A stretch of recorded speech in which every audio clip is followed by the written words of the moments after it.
ici Armorique. Le lundi, c'est Rosie. Chaque lundi soir, votre rendez-vous pour tout savoir sur les rouges et noirs. Bienvenue dans le lundi, c'est Rosie au lendemain de cette victoire 2-1 du Stade Rennais face à Nantes dans un derby assez dingue qui porte la marque de Valentin Rongier, buteur providentiel pour Rennes et sacrificiel pour son club formateur, le FC Nantes. On décortique ce match et les enjeux à venir longuement dans cette émission, les tops et les flops. Un débat Ligue des Champions avant le déplacement à Lyon Capitale qui s'annonce dimanche pour les Rouges et Noirs. Le lundi, c'est Rosie, la 107e, c'est parti. Le lundi, c'est Rosie.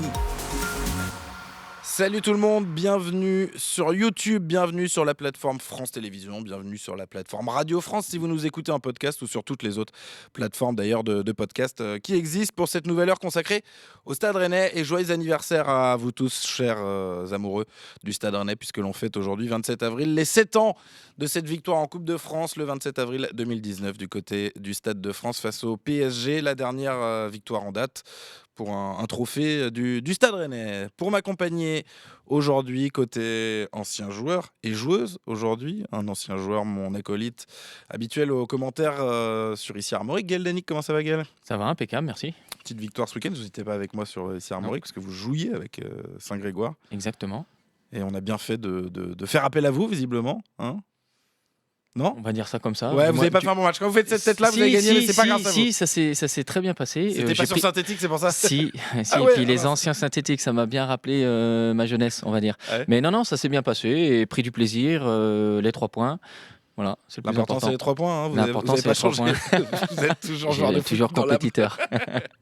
À vos côtés, la joueuse du CPB Bréquigny, Manon Tessier. Comment ça va, Manon ? Ça va, merci. Vous aussi, gros week-end de foot, Manon. Alors, côté spectatrice, parce que vous revenez de blessures, mais Ça, tout à fait. avec Bréquigny et le Stade Rennais, vous avez regardé quoi un petit peu ? Tout.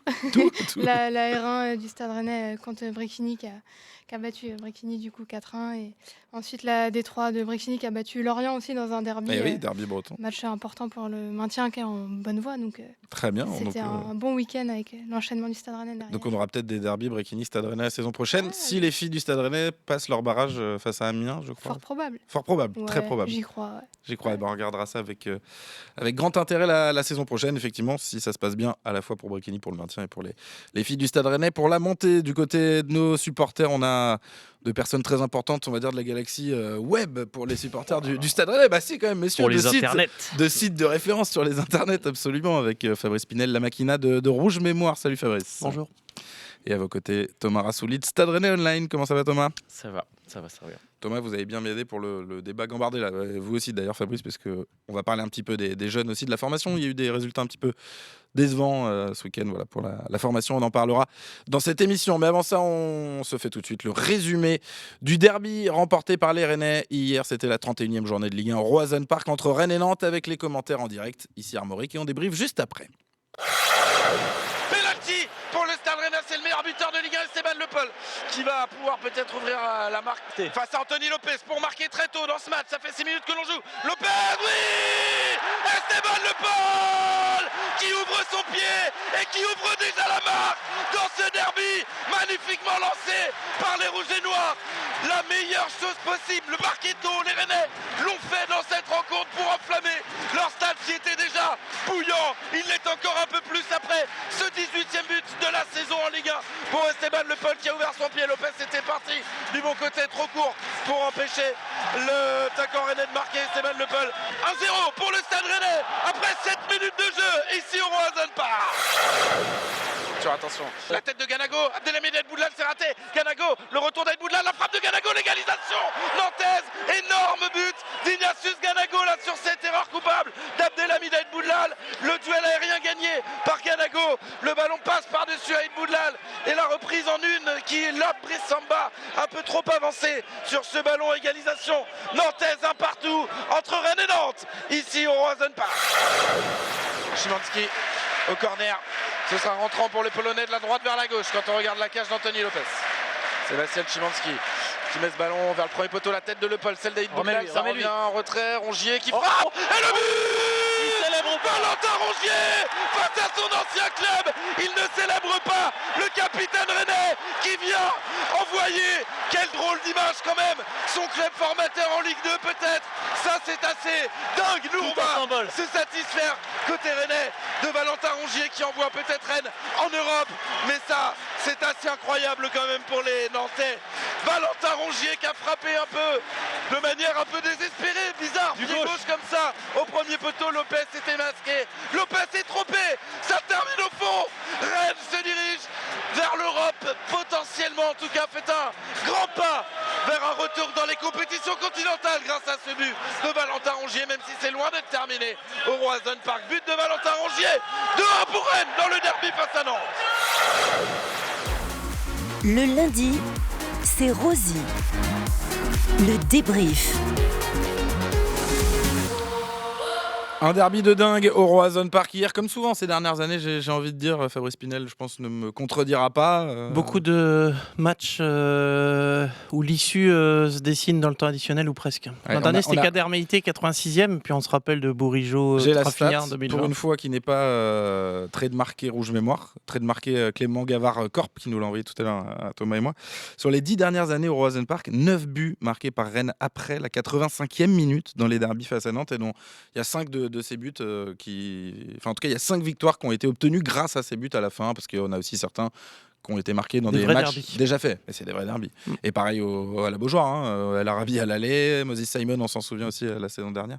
Il y en a des matchs comme ça. Un derby fou quand même, Fabrice, une nouvelle fois. C'est ce qu'on aime souvent pour un derby. On dit tout le temps que le plus important c'est de le gagner. La manière est accessoire, c'est typiquement ce qui s'est passé hier. Le match était décousu, ça allait un peu dans tous les sens, débridé tactiquement. Et l'issue est positive pour nous, mais faut pas oublier que ça aurait pu être négatif à un moment donné. Oui, on aurait pu avoir un petit peu peur. Vous avez eu peur, Thomas? Il se termine bien. Comment vous l'avez vécu là, un peu. J'ai vécu plutôt en détente, puisque je travaille pas. Vous n'étiez pas en tribune de place. Donc dans les conditions du direct, et avec une vue un peu plus lointaine, et pour le coup, c'était stressant jusqu'au bout, quoi. C'est cool. Ouais, c'est cool. C'était des bonnes émotions. C'est cool, mais les chocottes un petit peu, non? Manon, vous l'avez pas eu de la peur à un moment? Moi, j'ai eu peur, franchement, que ça tourne dans l'autre sens. Je le voyais presque plus tomber dans l'autre sens, le derby. C'est vrai que les Nantais ont eu quelques occasions en plus de nous passer devant. Et même peur jusqu'à la fin, quand on marque le deuxième, ils ont quand même beaucoup de situations de corner, coup franc. Là, je sentais venir quand j'ai vu Lopez venir dans la surface. Je me dis, ça sent le but pourri de fin de match. Sachant que je crois que le dernier but de gardien en Ligue 1, c'est toujours Ali Hamada, et donc on aurait pu continuer sur cette voie-là. Donc pas serein jusqu'à la fin et soulagé d'avoir remporté le derby. Une belle joie à la fin quand même, Gaël. Moi, si j'occulte le côté tactique et technique, sur le plan du spectacle, moi j'ai apprécié parce que effectivement ça allait d'un but à l'autre, et c'est aussi pour ça qu'on va au stade, pour avoir des émotions, l'ascenseur émotionnel, c'est-à-dire qu'à un moment donné on est dans l'euphorie parce qu'on mène, à un moment donné il y a l'égalisation, on est plus proche même d'être mené 2-1. Finalement, on prend ces 3 points, et c'est aussi pour ça qu'on va au stade, pour avoir des émotions comme celle-ci en fait. On est obligé d'en parler d'entrée. Le symbole de ce derby, c'est Rongier quand même, Gaël Danic. Vous qui êtes formé au Stade Rennais, vous imagineriez avoir fait descendre comme ça votre club formateur sur un but?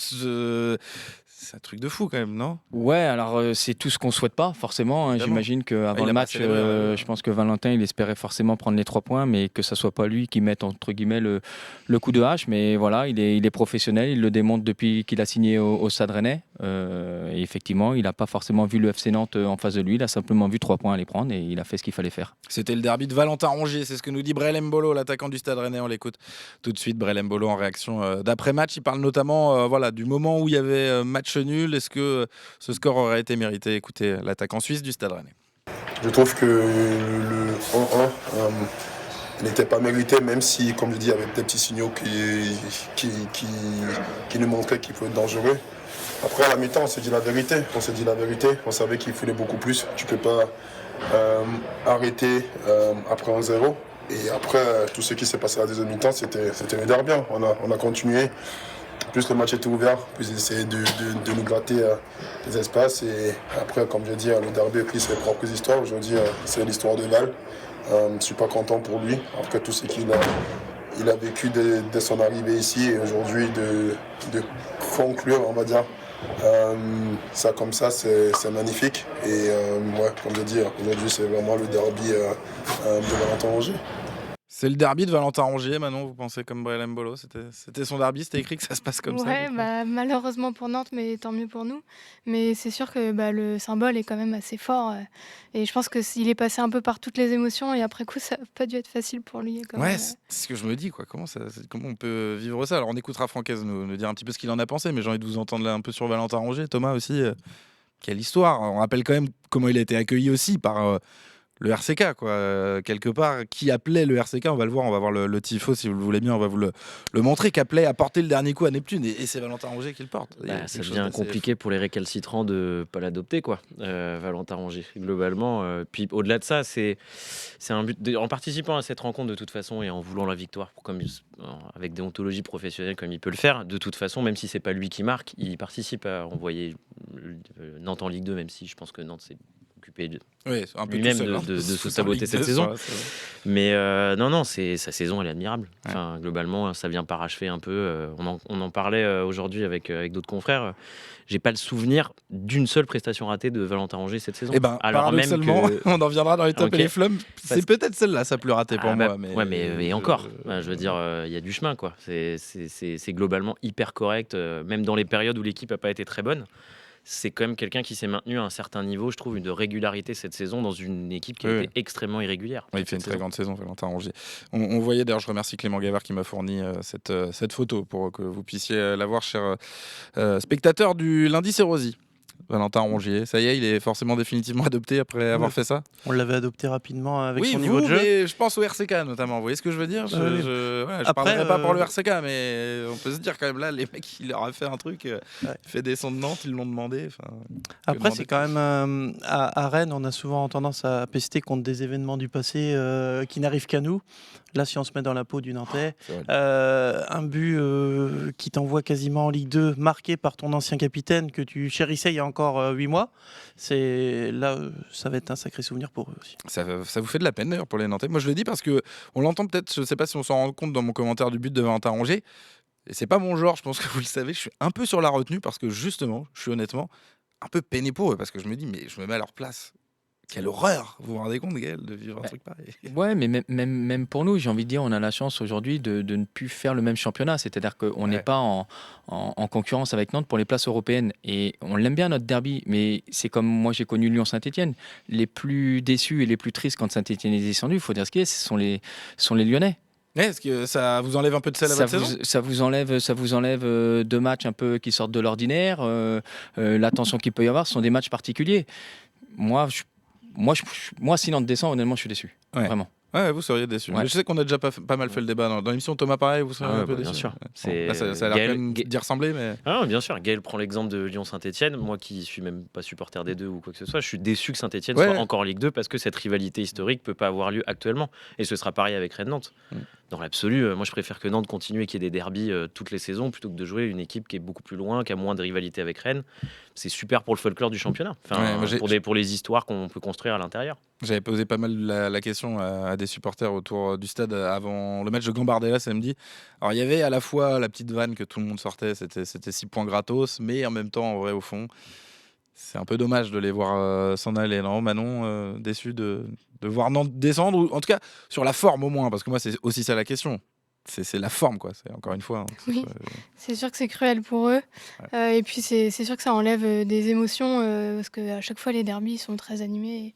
Il y a cette petite rivalité toujours sympa. Dommage qu'il n'y avait pas les supporters non plus nantais. C'est vrai que on enlève un peu ce côté derby, chambrage dans le foot. Donc heureusement, on commence à s'y habituer ça dans le foot en Ligue 1. Globalement, à malheureusement avoir des parcages vides sans arrêt. Donc, les interdictions de déplacement. On va poser une dernière question sur ce sujet, ce sera Fabrice, sur l'aspect historique, parce que je trouve que c'est aussi un symbole peut-être de comment les deux clubs ont évolué depuis quelques années, que ce soit justement encore une fois Rongier qui porte les derniers coups au Nantais, mais on va écouter Francaise qui, comme Valentin Rongier, et on peut le comprendre, je trouve, n'a pas souhaité s'exprimer en après-match après cet événement un petit peu particulier. C'est le coach qui s'en est un petit peu chargé pour lui de nous parler un petit peu de comment son capitaine avait pu vivre ce moment. On écoute Francaise.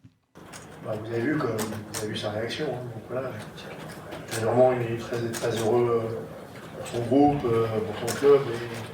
Et pour le match, parce que c'était important de gagner avec les difficultés qu'on a eues. Et en même temps, il ne peut pas oublier tout ce qu'il a vécu au FC Nantes. Donc, voilà. Moi, sur le coup, je n'ai pas réfléchi qui avait marqué, même si je savais qu'il avait marqué.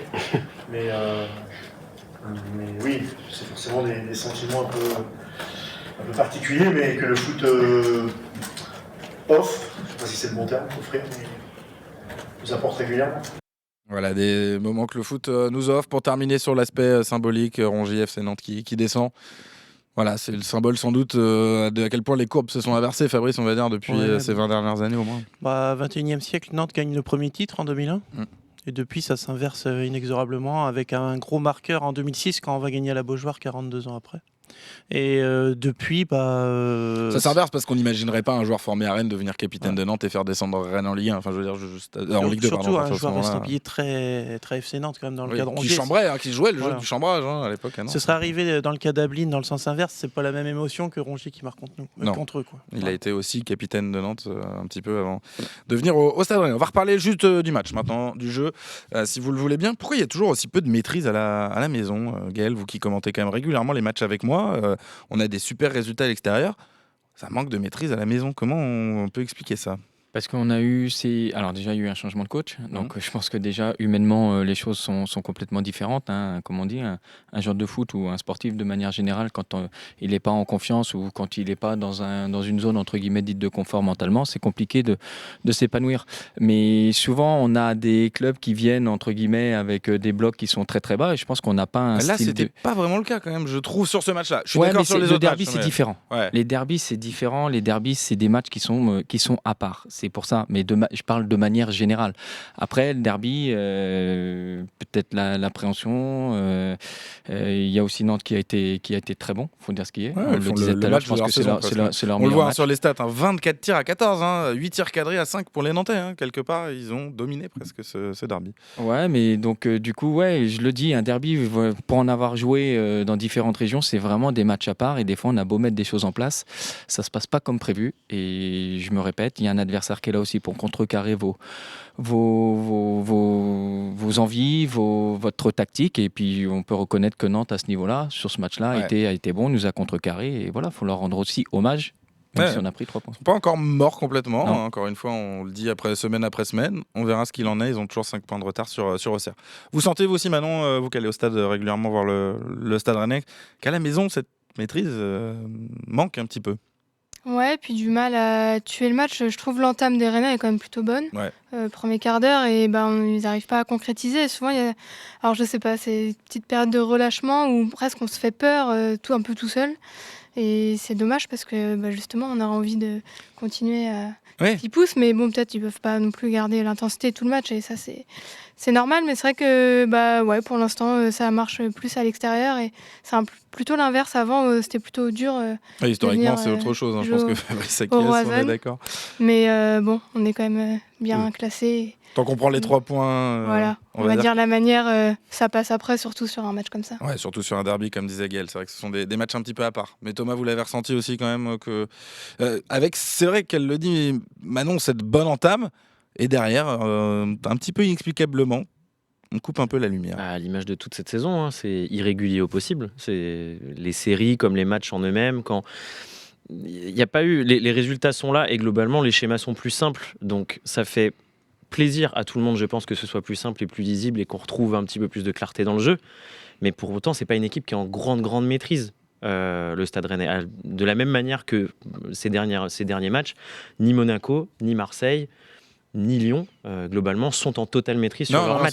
On est dans une course à l'Europe avec des équipes qui sont... Francaise, il dit il y a des clubs, on doit être à 100% tout le temps en fait. Dès qu'on en met un peu moins, et tous les clubs c'est le cas. Et toutes ces équipes-là engagées dans la course à l'Europe, moi je m'élance un petit peu pour moi qui est plus haut, et le PSG forcément.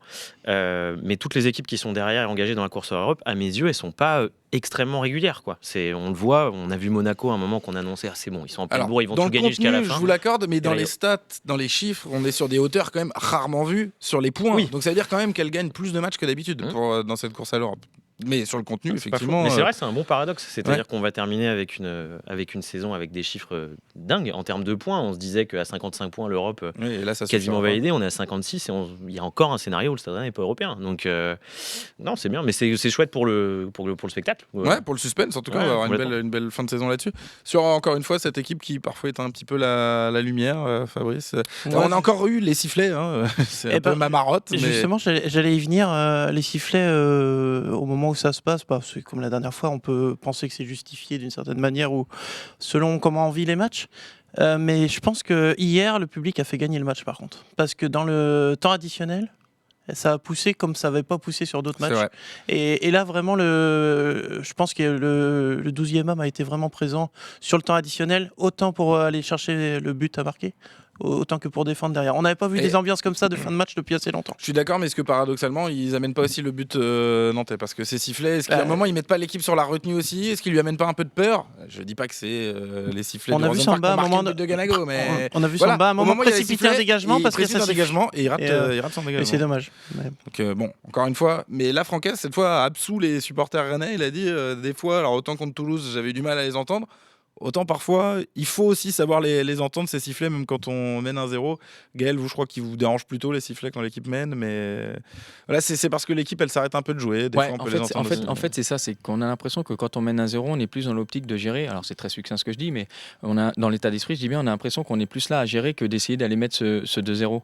Et c'est ça que je trouve dommageable, mais c'est un peu le lot de toutes les équipes françaises. C'est-à-dire que quand les équipes peuvent en mettre 3, 4, 5, 6 et entre guillemets se faire plaisir, non, c'est-à-dire qu'à 2-0, 3-0, bah là, ça commence à faire tourner le ballon. On n'est pas dans le mode allemand où les Allemands, des fois, il y a 5, 6, 7-0.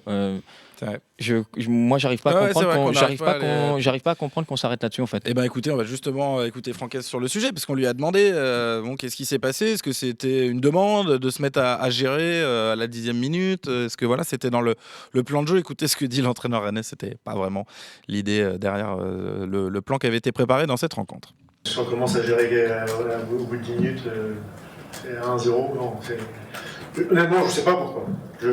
Parce que on peut penser qu'on est supérieur, on attaque bien, on fait mal tout de suite. Mais si on a fait ça pendant une dizaine de minutes, c'est parce qu'on a mis beaucoup d'ingrédients, du mouvement, de la profondeur, de la vitesse de balle. Et dès qu'on commence à en mettre moins ou même plus à certains moments de la première période, Nantes, il y a des bons joueurs, c'est une bonne équipe et c'est pas nouveau, c'est pas parce qu'ils sont en bas de tableau, je le répète, moi j'ai vu pratiquement en intégralité ou en grande partie les 5 derniers matchs de Nantes. Je savais très bien que. Et puis c'est un entraîne, c'est un Rennes Nantes, mais il y avait tous les ingrédients pour que le match soit difficile. On n'allait pas. On ne peut pas faire 10 minutes simplement et s'arrêter. Alors heureusement, il y a eu d'autres choses en deuxième période et puis on a poussé à un moment encore un peu plus fort. Mais il fallait au moins ça. Voilà, il fallait au moins ça, dit Francaise, effectivement. Hein. Il a fallu un peu remettre le... A priori, ça a un peu chauffé à la pause. On peut comprendre que Francaise n'était pas très content à la mi-temps. Thomas. Ouais, complètement. On peut carrément comprendre. Il y a cette entame de match qui est super bien. Et effectivement, il s'arrête de jouer à un moment. Donc les causes, elles sont difficiles à trouver, je pense. Mais les sifflets, je vous trouve un peu dur là-dessus, dans le sens où ils viennent un peu... condamner le fait que les Rennais continuent pas d'emballer le match. Parce que le début, pendant 10 minutes... c'est la raison. Est-ce que d'aller jusqu'à siffler... pour un derby, je peux comprendre. C'est-à-dire que les gens sont quand même venus chercher... les gens sont quand même venus chercher quelque chose, quoi. Donc un tempérament, en tout cas, effectivement, une autre attitude peut-être.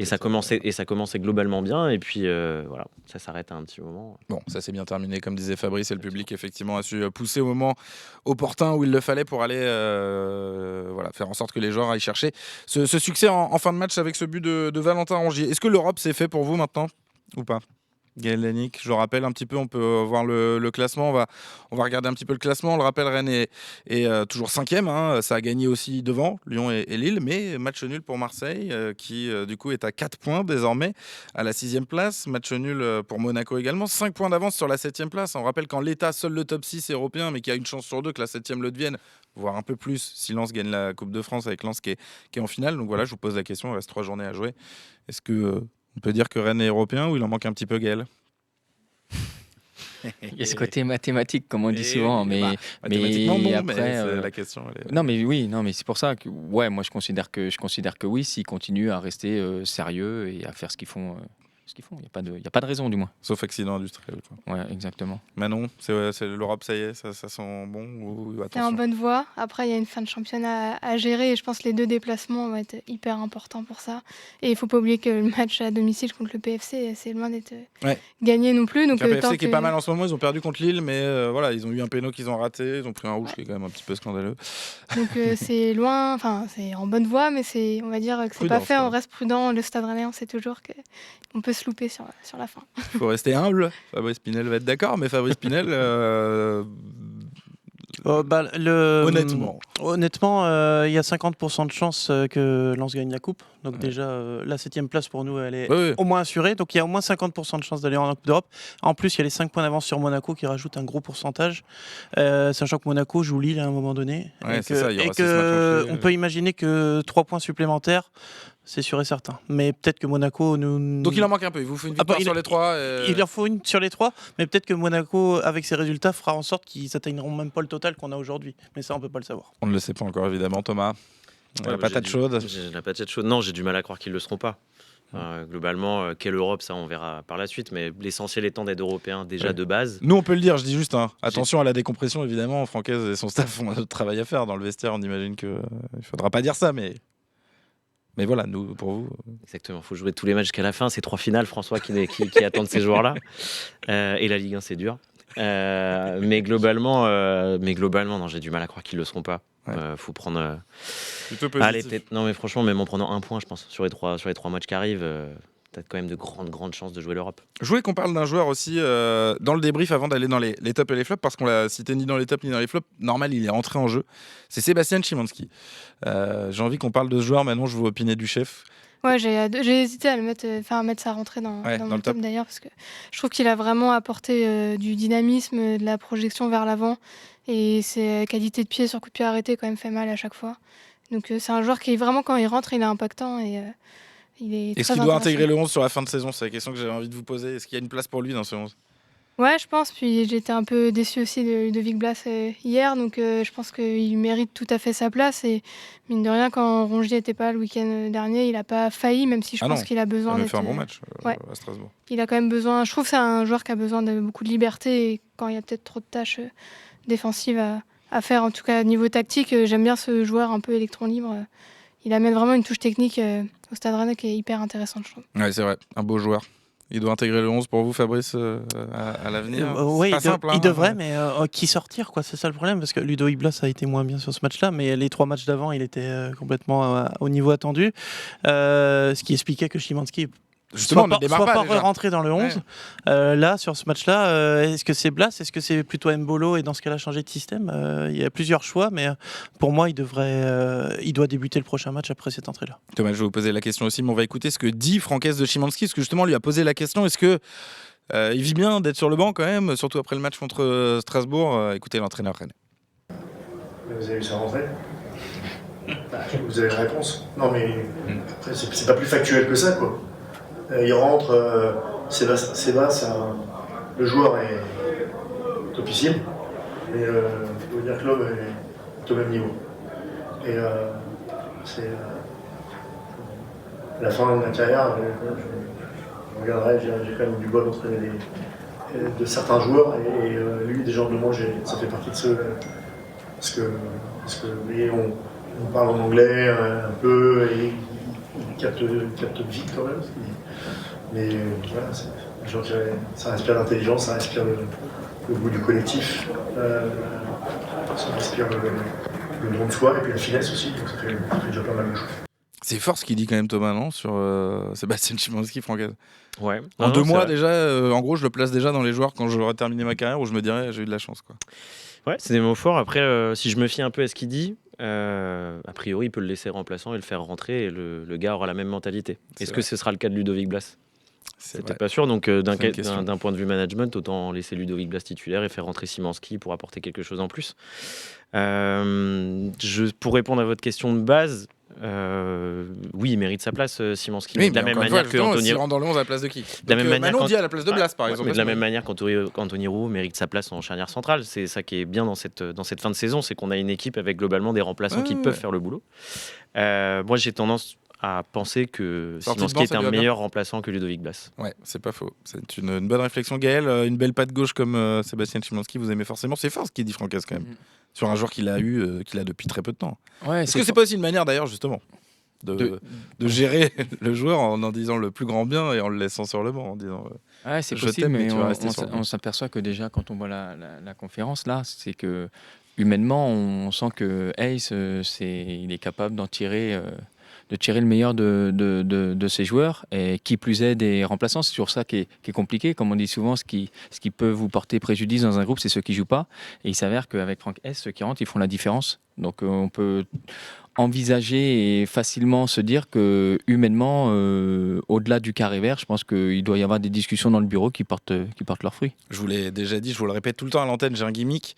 Vous étiez un formidable passeur décisif, Gaël Danic. Vous avez déjà été deuxième meilleur passeur de Ligue 1, c'est ça, je crois, une saison. Ouais. Vous me faites une superbe passe D, parce que de la gestion humaine de Francaise, on va parler un petit peu de Francaise, parce que je pense qu'un des moments importants quand même dans cette saison du Stade Rennais, c'est le départ d'Habib Beye, c'est l'arrivée de Francaise. On ne peut pas dire autre chose. Je crois en tout cas les chiffres disent ça très clairement. 10 matchs depuis le départ d'Habib Beye, donc il y en a 9 pour Francaise et 1 pour Sébastien Tambouret. Sur la période, Rennes est la meilleure équipe de Ligue 1. Premier de Ligue 1 tout simplement. C'est pas le cas de l'Olympique de Marseille. C'est un tournant, je dirais même, de la saison en Ligue 1 dans Fabrice, ce moment-là. En tout cas, en l'état, pour l'instant, on verra comment ça va se terminer. Mais ça y ressemble quand même. Là, au moment où l'histoire se finira au Vélodrome en J34 pour un Marseille-Rennes. Mais il manque un peu pour qu'on puisse parler de tournant, justement. Peut-être ce dernier match. Faut pas oublier quand même que Stade Rennais à la trêve, à la fin des matchs allés, à 30 points. Donc c'était avec Habib Beye, on se régalait pas et tout ça. Mais il y avait 30 points. Et pour l'instant, sur la phase retour, on est à 26 points. Donc pour l'instant, on est un peu en deçà de. Mais oui, à la phase retour, il y a des matchs d'Habib Beye dans le lot. Voilà, il y a quelques matchs d'Habib Beye. Mais le plus important, je pense, c'est les esprits. Dans l'esprit des joueurs, ce changement de coach a tout changé.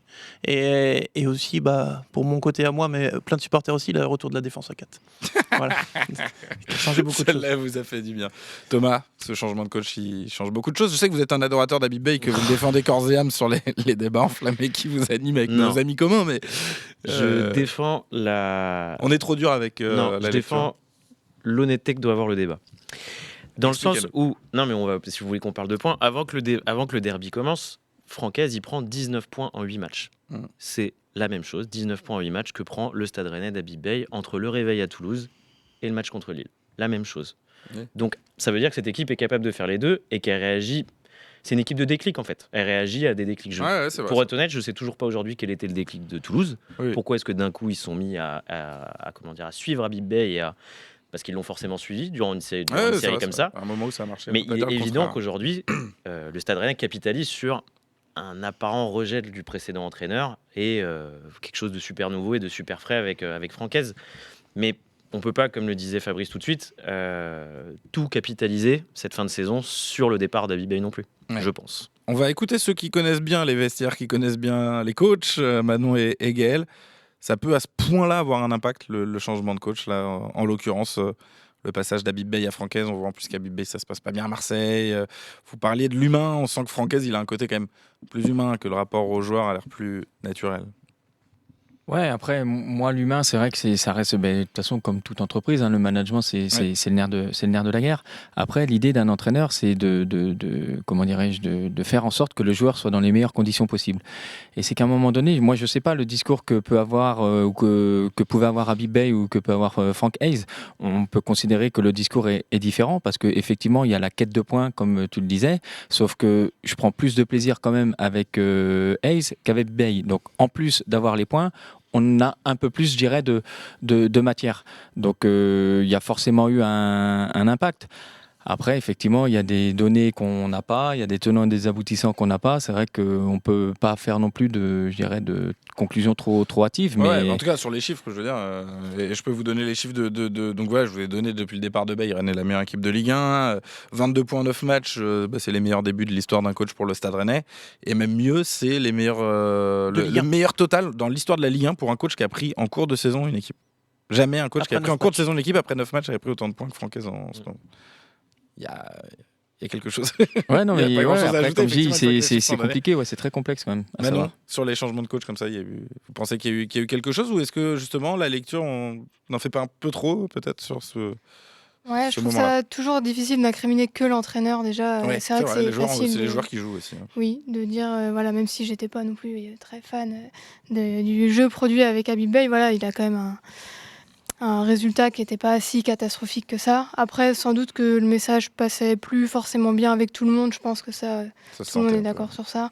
Et du coup, l'arrivée de Francaise a fait beaucoup de bien. Et c'est vrai que, en tout cas, moi, je rejoins Gaël. On prend beaucoup plus de plaisir sur les derniers matchs. Et peut-être que l'humain est aussi très important.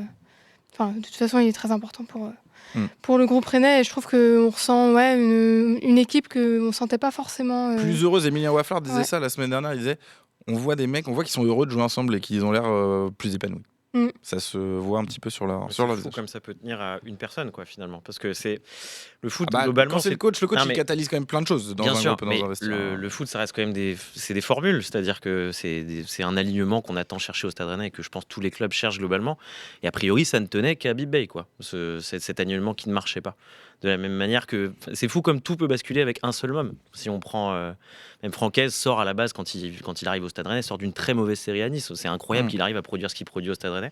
Donc c'était en tout cas, on peut limite saluer ça. C'était un super choix des dirigeants et du Stade Rennais d'aller sur Francaise à ce moment-là, quoi. À un moment où on l'attendait pas forcément en plus. Et on espère pouvoir le dire d'ici 3 journées encore plus parce que il faudra valider tout ça évidemment d'ici la fin de saison. Allez tout de suite les performances individuelles. On va les faire très vite, les tops et les flops. Les tops et les flops du lundi. On va donner le nom très rapidement et on développera même dès maintenant très rapidement. Pendant le nom, je vous demande pas de développer après. Donc vous me donnez le nom et vous faites un petit laïus Fabrice parce qu'on est un petit peu à la bourre. On va essayer de faire rapidement. Fabrice, votre top. Alors Valentin Rongier, pas pour son match globalement, je trouve que c'est de loin un de ses moins bons, mais quand il est moins bon, il est toujours moyen plus. Mais son but symbole et de la victoire fait que c'est l'homme du match obligatoirement bon. Thomas Rassouli. Lilian Brassier, parce qu'on n'en parle pas assez, mais que pour qu'un jeune joueur avec un gros potentiel comme Aïd Boudlal puisse s'épanouir, il faut quelqu'un qui est suffisamment serein à ses côtés. Moi, je trouve que ces derniers matchs, il est extrêmement régulier. Eh ben, je vais prendre la suite parce que j'ai le même et que j'ai trouvé Lilian Brassier énormissime. Je pèse mes mots hier. Franchement, j'aurais pu lui mettre une note très très très élevée sur ce match-là. Je trouve qu'il a gagné tous ses duels. Ça a été un mur en défense. Il a été absolument impassable. Il a rattrapé des choses des fois quand il y avait des occasions un petit peu aux abords de la surface rennaise. Donc grand chapeau à Lilian Brassier. Formé à Rennes pour un derby. Le principe, c'est que vous demandez de faire court pour pouvoir faire long de votre Moi côté. Moi pour faire long, c'était pour être sûr. Il a démasqué le truc. Gaël, vous vouliez parler d'un joueur ? Pas un joueur comme d'habitude. Moi, ça sera le résultat parce qu'on l'a dit tout à l'heure, c'est comme une finale. Un derby, ça se joue pas, ça se gagne. Voilà, le derby, ça se gagne. Manon, quel joueur vous aviez choisi en top ? Le Paul, parce que déjà encore décisif et je trouve qu'il s'est créé quelques occasions et c'était pas forcément évident. Et je l'ai trouvé intéressant, enfin beaucoup plus intéressant qu'au début de saison sur les décrochages pour laisser justement attirer un peu les Nantais et laisser l'espace à Tamari qui a. Donc, qui est venu vraiment lui prendre de la profondeur en permanence. C'est ça, je l'ai trouvé intéressant. Je le trouve beaucoup plus intéressant au fur et à mesure dans la construction du jeu rennais en tout cas. Très bien. Et moi aussi, je suis d'accord, c'est que de semaine en semaine là-dessus, il a progressé. Thomas, vous acquiescez, vous êtes d'accord ? Ouais, mention spéciale aussi à la célébration lunettes méta, que moi j'ai beaucoup aimé. Ouais, je sais que vous adorez ça. Ah, moi j'ai trouvé ça nullissime, mais c'est le communicant que vous êtes qui a adoré ça. Très bon coup des équipes qui ont eu cette idée. Bravo aux équipes. On félicite les équipes, mais bon, j'ai trouvé ça incompréhensible au stade. En tout cas, on ne piche pas et je trouve que les célébrations, c'est pour les gens qui sont là. C'est le principe, vous comprenez voilà, mais j'adore le Paul et il fait une super saison. Le flop désormais, Fabrice. On développe Pareil, aussi. On développe. Ludovic Blas. Alors sur les 3 derniers matchs, je l'ai trouvé bien, voire très bien. Là, c'est un match moins bien. Alors, il nous avait habitués à être bon un match sur 3. Là, j'espère qu'il est mauvais un match sur 3, donc ça veut dire qu'il sera bon au prochain match. Très bien. Thomas, Alidou Sédou, c'est vous qui développez ou c'est moi ? Alidou Sédou. C'est pas le même que vous, donc ça va. Alidou Sédou, parce que je trouve que techniquement c'est encore trop juste et ça pose un certain questionnement sur ce poste de latéral droit parce qu'à mes yeux, les 3 actuels, Sédou, Frankowski et Najida, ne répondent pas pleinement à ce que doit être ce poste-là, je trouve. Ouais, ça se défend. Manon, pour vous ? Pareil, c'était Ludovic Blas, mais comme pareil sur son apport offensif, notamment sur ce match-là. Mais par contre, je voulais saluer que défensivement, il a fait quand même beaucoup d'efforts. Et voilà, c'était pour mettre un flop, mais plutôt par déception que par vraiment un mauvais match de sa part. Je reprendrai tout ce que vous avez dit pour Ludovic Blas, que pareil, offensivement, il m'a manqué. Mais je salue encore une fois les efforts défensifs. Gaël, un petit flop pour Gaël Danic ou pas? Toujours pas, mais c'est ce que je me dis. Bah oui, non, mais non. Jaune, moi je trouve le nombre d'occasions qu'on a malgré tout concédé face à une équipe du FC Nantes qui, même, je me répète, c'est un derby, mais ça reste quand même une équipe qui est en queue de tableau et il y a beaucoup trop d'occasions concédées. Très bien. C'est moins alambiqué que les flops de Emilien Waflar. Ouais, c'est pas le parquage. Il y a mention. Emilien, il y a la créativité quand même qu'on peut saluer. Emilien Waflar, semaine dernière, nous a inventé un truc. Chaque semaine, c'est formidable. Très bien. On va jouer désormais. C'est le moment de Fabrice Pinel. Le quiz dans le lundi, c'est Rosie. Le lundi, c'est Rosie. Le quiz. Super. Je suis avec Fabrice. Non. Je sais pas. J'hésite. Là, Gaël et Manon sont un peu en PLS, mais comme tous les gens qui se retrouvent du mauvais côté de la table quand Fabrice Pinel joue, parce qu'en plus, On joue un tous contre Pinel. Exactement, et ben on va absolument, on fait ça, tous contre Pinel. Mais en plus, je vous avais dit qu'on ferait ça maintenant. Ouais, je vous l'ai dit la dernière fois. Perdre, mais à 3. Et puis, voilà. Et puis tous contre Fabrice. On lui coupe le micro. Et puis, Je marque un point quand même ou c'est des demi? Non, c'est des vrais points par contre. Tous contre Pinel, on fait vraiment ça. Très très bonne idée de Thomas. On essaie de jouer sans tricher d'abord, et après on voit. Thème Gambardella. On va en parler juste après un petit peu de la formation rennaise. Donc tous contre Pinel. Donc vous dites Fabrice et puis les autres vous donnez juste votre prénom, mais vous faites partie de la même équipe quand vous voulez prendre la main. Ça va être dur. Ça va pas être simple. En plus, là, je vois que j'ai fait des questions pas très évidentes, donc c'est plutôt pour vous Fabrice. Il m'a perdu. Pour changer. Première question. Combien de futurs internationaux A avec les Bleus ont remporté la Coupe Gambardella avec le Stade Rennais? Un peu de temps pour compter. Ouais. Voilà quoi. C'est pas simple, mais après lancez-vous. Hein. Nous on a le droit à 3 réponses en plus. Ça ouais, voilà. faut prendre un risque et allez, à un près. Je dirais 4. Ouais, bon bah c'est 4. si, non, là, c'est la même. Alors il y a Gourcuff, M. Villa, Pierre Ricard. Et quatrième, je l'ai pas comme ça. Jimmy Briand. Voilà. C'est le seul que j'avais. C'est dommage. Mais bon, ça fait quand même un point. On voit Yann M. Villa, notamment à l'époque équipe de France à côté de Karim Benzema et Eric Abidal. Bravo Fabrice. 1-0 pour Fabrice Pinel contre le reste du monde. Deuxième question. Il va falloir aller vite. C'est un vrai ou faux? Vrai ou faux? Aucun des joueurs ayant pris part à la finale gagnée en 2008 gagne la finale en 2008. Dans les joueurs qui prennent part à cette finale, il n'y en a aucun qui disputera la moindre minute en Ligue 1 la saison suivante avec le Stade Rennais. Faux? Ouais. Fallait aller vite. C'est vous qui avez dit faux? Ouais, un partout, c'était la bonne réponse. Vous en aviez parlé ensemble? Non. Ah non, mais si, en plus, je crois qu'on en a un peu parlé. C'était une chanson de. Il y en a deux, mais qui ont joué des bouts à la dernière journée de la saison de Ligue 1. C'est Yohan Laziman et Abdoul Kamara. Sinon, aucun des joueurs, Villa, Brahimi, tous ces joueurs-là, n'avaient joué la saison suivante parce que Guy Lacombe les avait laissés. Des joueurs qui étaient loin. À la poubelle. Ils n'étaient pas loin en plus, normalement. Je crois que c'était vraiment. Laziman, c'était au Vélodrome. Absolument, et Kamara aussi.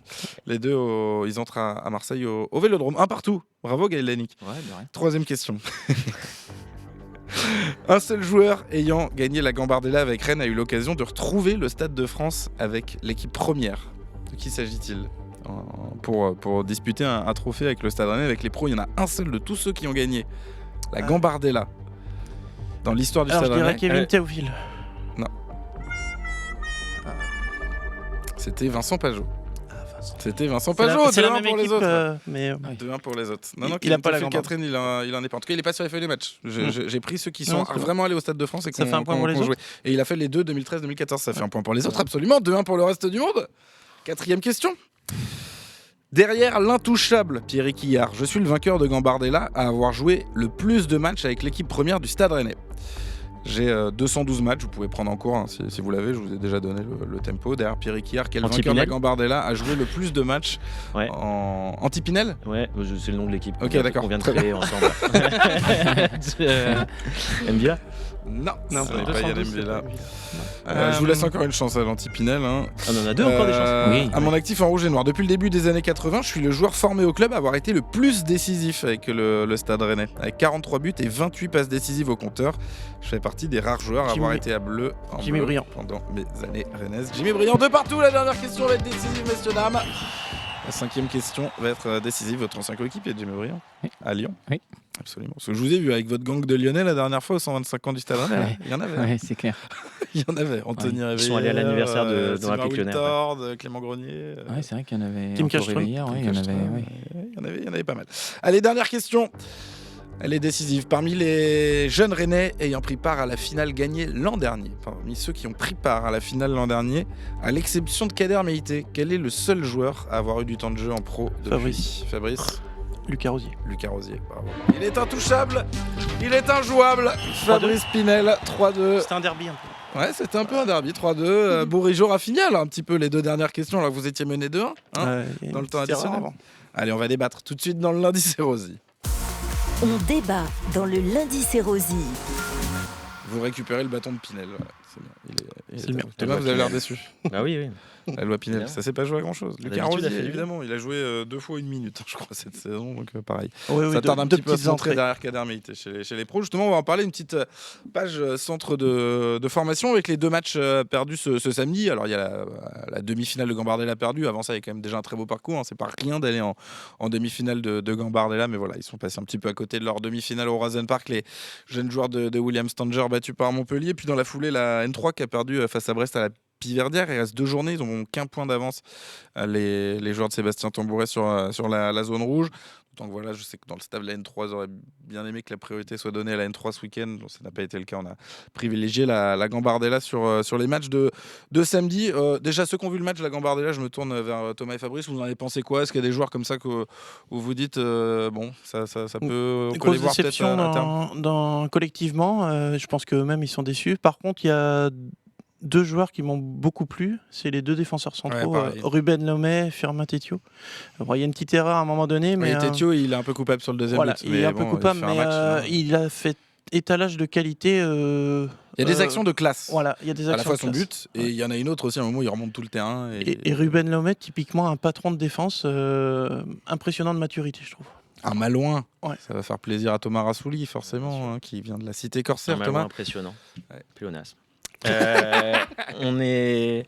Non, déception collective, mais déception individuelle aussi. Je trouve, il y a des joueurs. Moi, j'ai du mal à faire ça parce qu'ils sont quand même assez jeunes. Ils sont quand même assez jeunes, donc j'ai du mal à. Faut quand même ils passent à côté d'un match, et puis on regarde pas tout leur match, donc il faut aussi rappeler ça. Voilà, il y a peut-être d'autres matchs où ils brillent, malheureusement, on les a pas vus. Ça, non, j'ai trouvé que cette équipe s'était pas mal fait manger au milieu quand même. Ouais. Moi, les 2 milieux de terrain, voilà, bon, Hugo Choukou, Camara, Hugo Choukou qui nous a habitués, franchement, à des prestations dont on dit que du bien globalement, comme son grand frère avant lui. Donc non, il y avait quand même une déception à ce point de vue-là, et comme Fabrice aussi devant offensivement. Globalement, cette animation, c'est vraiment dommage. C'est une équipe de ballons devant en même temps. Ouais, mais c'est une équipe. C'est William Stanger qui disait ça après la rencontre, mais je le rejoins. Je trouve que c'est plus Rennes qui a rendu le match facile à Montpellier que Montpellier qui est venu le chercher. Ils sont passés à côté de leur match. Pas arrivé. Voilà, c'est des jeunes joueurs, encore une fois, c'est des jeunes joueurs. Maintenant, vous l'aviez vu le match aussi ou... Non, vous l'avez pas vu. Gaël non plus. Non. Mais voilà. On verra ce que ça donne pour la suite. Ils ont quand même fait une demi-finale. Ils avaient quand même battu Lyon 3-0 là-bas aussi au match précédent. Rappelons-le. Donc le parcours reste très très honorable pour l'équipe de William Stanger et pour ces jeunes joueurs. Une autre question que je voulais vous poser aussi pour rester sur la formation. Si elle descendait en R1, c'est pas le cas, la réserve. Est-ce que pour vous ce serait problématique ou anecdotique? Comment vous le verriez, Gaël Danic? Là, je me tourne vers vous parce qu'aujourd'hui, la réserve, c'est aussi. Vous y êtes passé, vous, pour la réserve du Stade Rennais avant d'arriver chez les pros à votre époque. C'était pas exactement le même fonctionnement. Aujourd'hui, c'est là qu'on développe un peu les jeunes joueurs de l'académie. Si elle était en Régional 1, est-ce que ça pourrait être un problème pour les développer? Bah ouais, parce que pour moi c'est problématique, parce que c'est vrai que la CFA2 ou de la N3 se rapproche plus, comme on dit, du niveau, on va dire, forcément, comme son nom l'indique, du national. C'est du foot d'adulte aussi. C'est du foot d'adulte, c'est du foot, la R1, il y a des équipes, alors ça joue bien, attention, mais il y a quand même pas mal d'équipes où on n'est plus dans du football, c'est-à-dire qu'en fait, si vous êtes amené à faire redescendre des joueurs qui sont susceptibles de jouer en équipe première, ça serait quoi le but, si ce n'est de leur donner du temps de jeu Et surtout qu'il n'y aura pas, a priori, l'applique. Vous savez, le Stade Rennais avait postulé pour une compétition internationale de centre de formation. A priori, c'est ça la vraie déception. Il n'y aura pas. Voilà. Enfin, à mes yeux, c'est vraiment ça le. Pardon, Gaël. Non, mais je rebondis. C'est ça la vraie déception, c'est que participer à l'applique et affronter du coup les meilleures équipes de ce niveau d'âge, ça c'est compétitif pour accéder derrière au haut niveau. D'accord. Et effectivement, sinon, ne C'est vrai plus que être en sans ça- N3 ou même en N2, hein, quand le Stade Rennais était en N2. Alors la saison qu'ils ont fait en N2, c'était très très compliqué. Ouais, non, mais là, la N2, en fait, il faut aussi quand même redire qu'il y a eu une réforme des championnats nationaux qui ont fait monter le niveau quand même des N2 et N3. Aujourd'hui, les équipes sont en N2, N3. Avant, à l'époque, quand il y avait un peu plus d'équipes dans ces divisions-là, il y avait des équipes entre guillemets un peu plus faibles. Et le Stade Rennais, son niveau, c'était vraiment entre la N3 et la N2. Là, on est sur du bas de N3 parce que aussi le niveau a quand même On augmenté. peut voir à en ce termes de niveau-là, niveau quoi. ce que peut faire aussi la réforme qui arrive avec la Ligue 3, qui peut aussi peut-être un peu bousculer ça au niveau des contrats pro qui ouvrent plus de contrats derrière, donc ça peut un peu remettre la donne. Mais c'est sûr, pour rejoindre Gaël, complètement, le but c'est quand même de les confonder au football d'adulte. Et ce qui est inquiétant, au-delà de ça, c'est qu'on a un coach qui y accorde beaucoup d'importance, a priori. La déclaration de Franquès sur ça. Bien compris que lui, il aurait préféré Ouais. que ce soit la N3 qui soit privilégiée plutôt que la pour lui, c'est Gambardella. très important ça. Et le l'avenir de l'avènement des joueurs du centre de formation, ça dépend aussi de l'entraîneur principal quand même. Donc c'est bien que tout le monde soit en Et adéquation. il a bien dit qu'ils étaient loin. C'est loin. Ils sont loin, comme il a dit. Mais voilà, il leur a Ouais. il a passé un message, il faut encore bosser. Manon, sur une descente, sur la formation. Ouais, je rejoins complètement ce qui a été dit. Ça serait problématique d'avoir une équipe réserve en R1. Surtout pour un centre de formation comme le Stade Ouais. Rennais, en fait. Complètement. Ouais. On veut avoir le meilleur, Fabrice. Rien à ajouter, ce serait juste fâcheux que le coach qui a battu le PSG cette année soit un coach qui descend en parallèle dans sa propre équipe. En l'occurrence, Sébastien Tambouret, ce serait quand même étonnant comme parcours pour une saison. Drôle de paradoxe pour la saison de Sébastien Tambouret, qui aurait été une drôle de saison, hein, déjà aussi avec la grosse suspension qu'il a reçue. Donc j'espère qu'ils se maintiendront, parce que c'est important, je pense.